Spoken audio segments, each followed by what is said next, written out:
D-Lo 404 Boxing. All right, y'all. So I want to talk about another fighter who a lot of people may not have heard of out of the famed Kronk gym in Detroit. This fighter went by the name of Bernard May, and he also went by the moniker Superbad.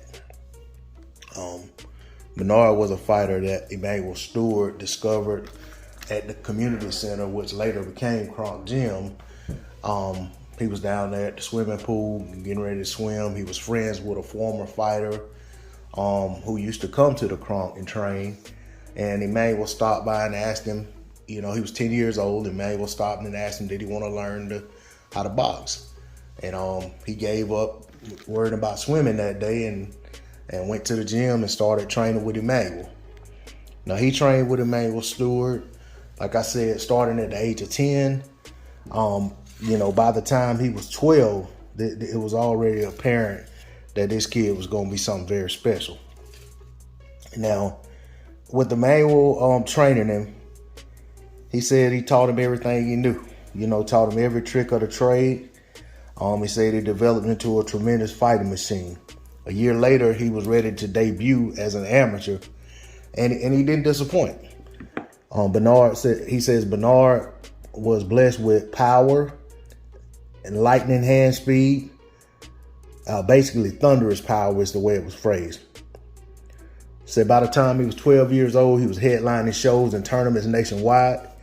He was such a draw that his name on any poster drew crowds wherever he fought at in the country.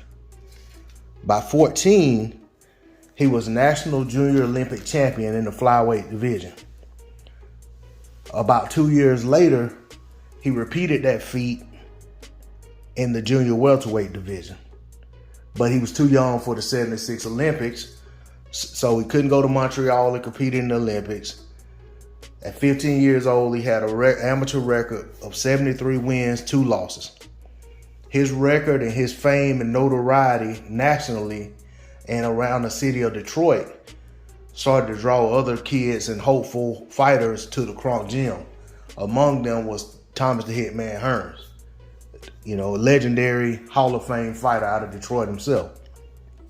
So with Thomas Hearns and the influx of other guys coming in, of course, Mays would have to, have to spar those guys.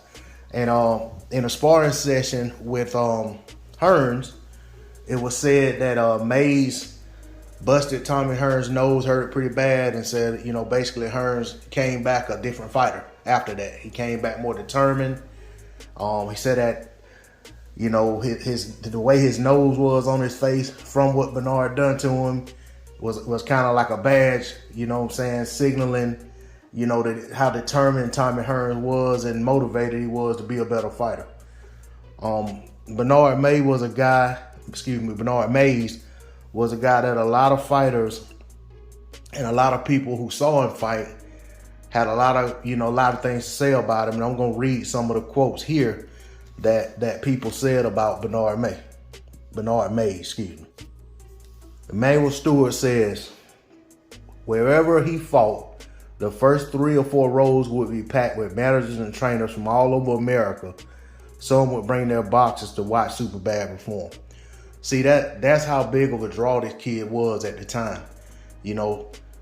From the age of 12, this is what he was doing. This is how special he was. This is the type of notoriety he was already getting. This is the type of buzz he had. This goes to show that people really thought he was special, and he earned that name Superbad for good reason. This was a guy that, like I said, Emanuel had with him from the age of 10 years old.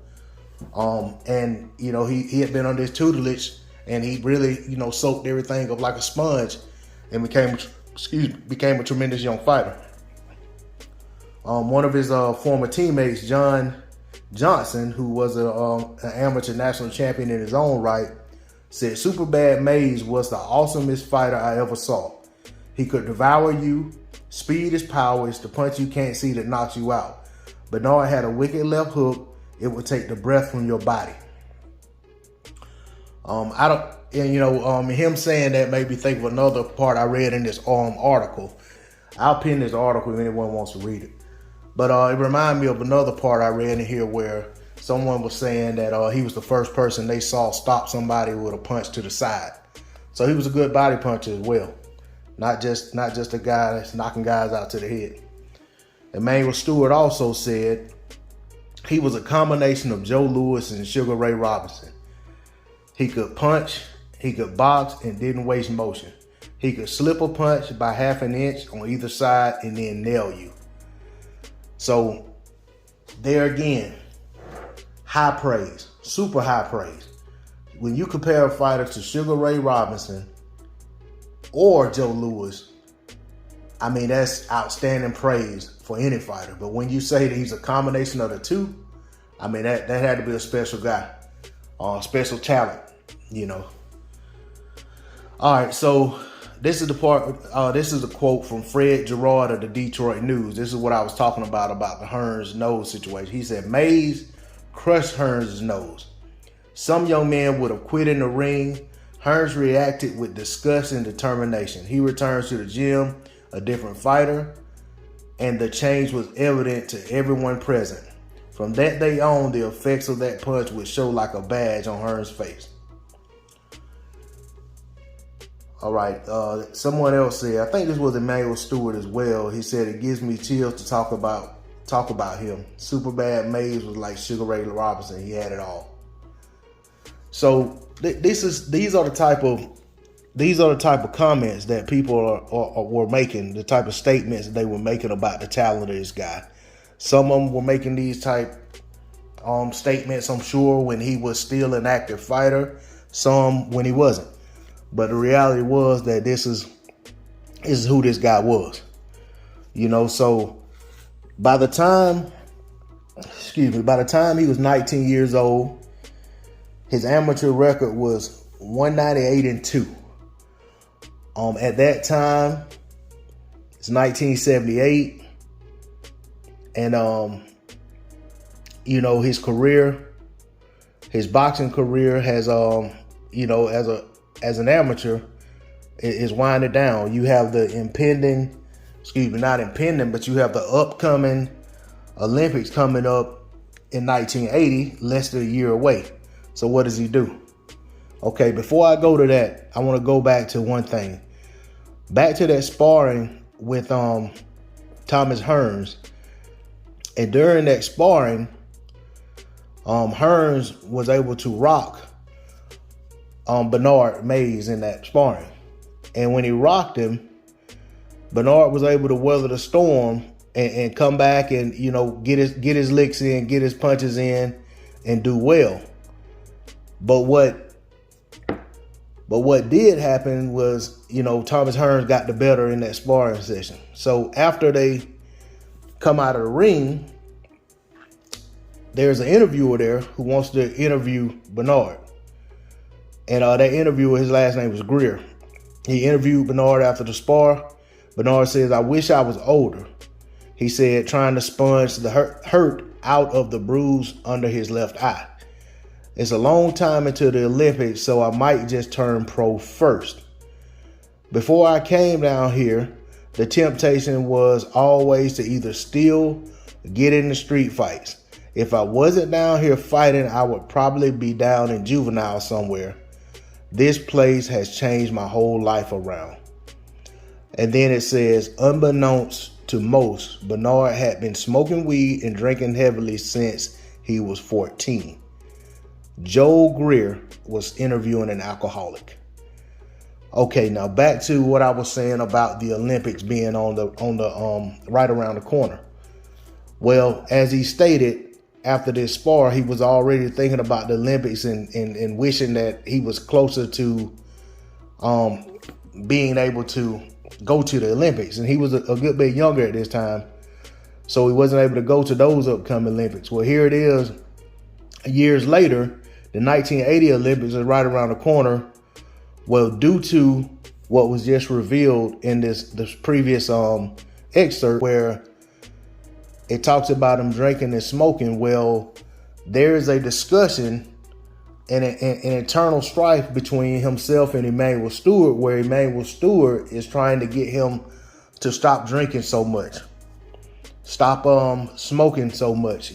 Stop smoking, stop drinking altogether, and concentrate on his boxing career. And this isn't something new. This isn't something that just came out of the blue. There were other fighters who was fighting in tournaments with him that would say that he would stay out and basically party all night, drinking, entertaining females, and then go out into the tournament and basically wipe everybody out the next day. But as with a lot of other things, we know that things catch up with you over time. So here it is at age 19. Him and Emmanuel are having a conversation, a back and forth, a tug of war, if you will, about him putting down the bad habits and focusing on his career and preparing for the Olympics. But at the same time, the lure of the pro game is right there as well. So he decides to turn pro. Once again, this is in 1978. He's 19 years old, has an amateur record of 198-2, and he decides to turn pro. Under the guidance of manager Chuck Davis, Superbad began his pro career, and it begins with an impressive knockout win. Says that, but behind the gum shield and smiles, alcoholism had tightened his grip. Davis constantly badgered him about his destructive lifestyle, so Bernard broke contract and hired Oakland County attorney Elbert Hatchett, an ex-boxer, to negotiate the legalities. He then continued his career with Hatchett as his manager. Hatchett said, "We lost a ton of money. Bernard fought like Joe Louis. He was a middleweight, a classic boxer, just classic. He was the first guy I ever saw knock somebody out by hitting them in the side, but he would drink beer all the time." Says by 1985, Bernard's former sparring partner, Thomas Hearns, had already etched his name into boxing history. In 1980, he spectacularly demolished Mexican knockout artist Pepino Cuevas to claim the WBA welterweight championship. The following year, he was featured in an all-classic unification barn burner with WBC champion Sugar Ray Leonard, and then came The War on August 15, 1985, a globally televised event. Hearns engaged undisputed middleweight champion Marvin Hagler in a ferocious 3-round firefight. The War, especially the breathtaking opening round, will be reviewed and discussed for centuries to come. That's true. 6 months later, on November 21st, 1985, Bernard Mays squares off against relatively unknown novice Matthew Lewis at the Inglewood Forum in California. In the second round, Matthews caught Bernard flush with a headshot and wobbled him alarmingly. The referee quickly waved the contest over. The next day, Bernard goes to the hospital, learned that his pancreas has become dangerously inflamed. Doctors advised him that continuing to fight on would probably cost him his life. Bernard retired on the spot. So Bernard Mays retired from the sport of boxing with 26 wins, 1 draw, 1 loss, 15 knockouts, never had a belt, and he hardly made any money in the sport. After retiring from the sport, he moved into his mother's home. His mother's name is Victoria. He continued to drink heavily. After his mom died, he became completely destitute. He walked into Detroit's New Light nursing home and asked for help. The manager of the nursing home said he walked in under his own power and stayed for nearly a year. In the final weeks, his condition deteriorated rapidly. On March 1st, 1994, Bernard Mays, age 33, died of chronic pancreatitis and diabetes. His sister Esther signed his death certificate. It was a painful thing to visit Bernard, she said. He was always a real charmer, a sweetheart who knows where his life may have led. But alcoholism is a terrible disease. He was laid to rest in an unmarked grave, Section 4, Row 18, grave number 36, in Mount Hazel Cemetery, West Detroit, which closed many years ago. And with that, basically, that was the conclusion of the story of his boxing career, summed up. I know there was much more to it that one article can encompass, nor my take on what I interpreted from the article. But it's a tragic, what could have been story. And from all sounds of what was said, all indications of what was said about him as a fighter, he was a tremendous fighter who had the talent to go very far in the sport of boxing, even as a professional. But due to personal demons, he wasn't able to make it there. But I just wanted to touch on that. So many of these guys come through the sport and get celebrated and decorated for what we see them achieve. But then for everyone that does, there's many more who don't make it. There's many more who are just as talented, but for some reason or another can't put it all together when they need to, whether that's mentally, whether that comes from internal issues, lack of support, funding, whether that comes from, some kind of tragedy in their life that happens before they can make it. Just a myriad of things that can derail so many determined fighters from reaching the heights that they set for themselves. And this is a tragic tale of one such fighter. Rest on, great warrior. I just wanted to touch on and shed some light on your career, some light on you as a fighter. Rest in peace to Bernard Mays, Superbad out of Detroit, Michigan.